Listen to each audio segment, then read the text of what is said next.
سوچئے، اگر یہ واقعی آپ کا آخری رمضان ہو، اگر یہ آخری سحری ہو، اگر یہ آخری افطار ہو اور اگلا مرحلہ رمضان کا آپ کی قبر میں ہو۔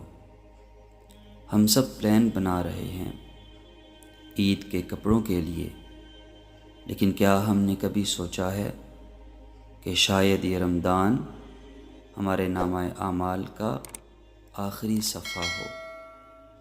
قرآن میں اللہ فرماتا ہے، کل نفس ذائقۃ الموت، ہر جان کو موت کا مزہ چکھنا ہے، مگر سوال یہ ہے موت کب؟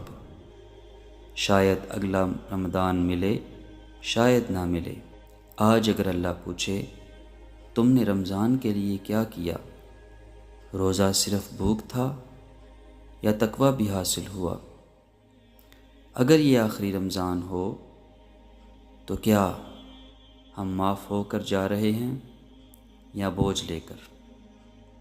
آج رات صرف 2 رکعت تہجد پڑھ کر، رو کر، بھکاری بن کر، سوالی بن کر اللہ سے معافی مانگ لو۔ شاید اللہ اسی رات آپ کا نام بخشش والوں میں لکھ دے۔ رمضان صرف مہینہ نہیں، یہ جنت کا دروازہ ہے۔ اگر یہ آخری ہو تو اسے آخری سمجھ کر جی لو۔